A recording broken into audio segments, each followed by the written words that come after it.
आज की पौराणिक कथा का सार है कि आखिर पाप कहाँ कहाँ जाता है।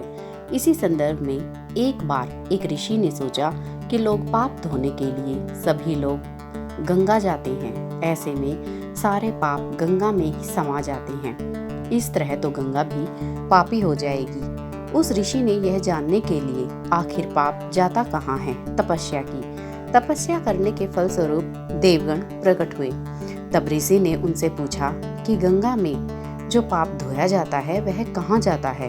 तब भगवान ने कहा कि चलो गंगा जी से ही पूछते हैं इस बारे में। ऋषि और भगवान दोनों ने ही गंगा जी से पूछा कि हे गंगे, सब लोग तुम्हारे यहाँ पाप धोते हैं, तो इसका मतलब क्या आप भी पापी हुई? तब गंगा ने कहा कि मैं कैसे पापी हो गई, मैं तो सभी पाप लेकर समुद्र को अर्पित कर देती हूँ। इसके बाद ऋषि और भगवान समुद्र के पास गए और उनसे पूछा कि हे सागर, गंगा सभी पाप आपको अर्पित कर देती है, तो क्या ऐसे आप पापी हो गए? तब समुद्र ने कहा कि वो कैसे पापी हुआ, वो सभी पाप को भाप बनाकर बादल बना देता है। अब ऋषि और भगवान दोनों ही बादल के पास गए, उनसे पूछा कि हे बादल, समुद्र पापों को भाप बनाकर बादल बना देते हैं, तो क्या आप पापी हुई?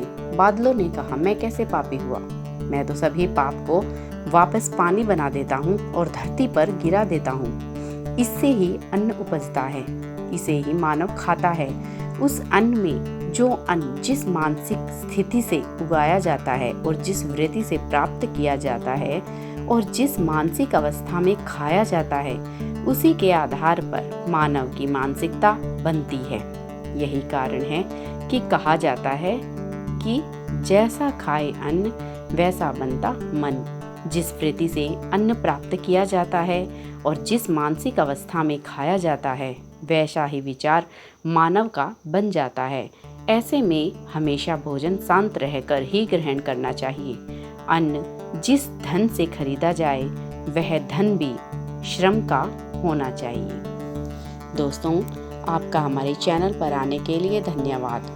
और अगर आप हमारे चैनल पर नए हैं तो हमारे चैनल को सब्सक्राइब ज़रूर कर लें ताकि हमारी हर कहानी आप तक पहुंच सके।